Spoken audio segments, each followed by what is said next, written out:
கிறிஸ்துவின் நாமத்தினாலே இந்த நாளிலும் இந்த ஆவிக்குரிய சிற்றலை நிகழ்ச்சியின் மூலமாக உங்களை சந்திப்பதில் நான் கர்த்தருக்குள் மகிழ்ச்சி அடைகிறேன். ஆண்டவருடைய நாமம் மகிமை அடைவதாக. இந்த நாளில் நம்முடைய தியானத்திற்கான வசனம் அப்போஸ்தலர் 8ஆம் அதிகாரம் 31ஆம் வசனம். அதற்கவன், ஒருவன் எனக்கு தெரிவிக்காவிட்டால் அது எனக்கு எப்படி தெரியும் என்று சொல்லி அந்த வசனம் போகிறது. அதற்கு முன்பதாக இருக்கிறதான வசனத்தை நாம் பார்த்தோம்னா, நாம் ஏற்கனவே தியானித்து வருகிறது போல பிலிப்பு அந்த ரதத்தோடு கூட சேர்ந்து கொண்டான். இப்பொழுது ரதத்தோடு கூட சேர்ந்து கொள்ளும் பொழுது அந்த பிலிப்பு எத்தியோப்பியனை பார்த்து கேட்கிறான், நீங்கள் என்ன செய்கிறீர்கள் என்று சொல்லும் பொழுது அவனுக்கு தெரிவிக்கப்படுகிறது, ஏசாயத்திற்கு சில புஸ்தகத்தை வாசிக்கிறேன் என்று சொல்லி.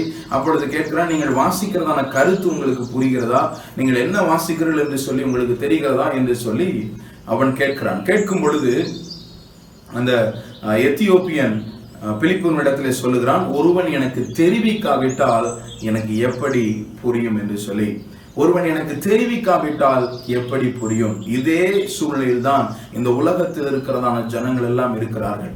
அவர்களுக்கு தெரிவிக்காவிட்டால் அவர்களுக்கு எப்படி தெரியும்? நாம் அவர்களுக்கு தெரிவித்தால் தானே வேதத்தில் இருக்கிறதான சத்தியங்கள் எல்லாம், வேதத்தில் இருக்கிறதான உண்மைகள் எல்லாம், வேதத்தில் இருக்கிற மறைபொருள்கள் எல்லாம் அவர்களுக்கு தெரிய வரும். நாம் தெரிவிக்காவிட்டால் அவர்களால் எப்படி அறிந்து கொள்ள முடியும்? யார் அவர்களுக்கு சொல்வார்கள் என்று சொல்லி ஆண்டவர் தேடிக்கொண்டிருக்கிறார். பிரியமான தேவனுடைய பிள்ளைகளே, நாம் ஒவ்வொருவரும் அவர்களுக்கு சொல்லுகிற இடத்துல இருக்க வேண்டும். நாம் தெரிவிக்காவிட்டால் அவர்கள் எப்படி அறிந்து கொள்வார்கள்? தெரிவிக்காமலே எப்படி அவர்கள் சபைக்குள்ளே வர முடியும்? தெரிவிக்காமலே அவர்கள் எப்படி ஆண்டவரை ஏற்றுக்கொள்ள முடியும்? அவர்களுக்கு தெரிவிப்பதற்கு ஆயத்தமாய் இருக்கிறீர்களா? அவர்களை தெரிவிக்கிறவர்கள் தான் முக்கியம். இந்த பிலிப்பு இடத்துல எத்தியோப்பியன் சொன்னது போல, ஒரு வேதத்தை வாசிக்கிற ஒருவனுக்கே இன்னொருவர் சொல்லிக் கொடுக்க வேண்டியது இருக்கிறது. வேதத்தையே வாசிக்காமல் இந்த உலகத்துல ஆண்டவரை அறியாமல் வாழ்ந்து கொண்டிருக்கிறதான ஜனங்களுக்கு சொல்ல வேண்டிய கடமை உங்களுடையது, என்னுடையது.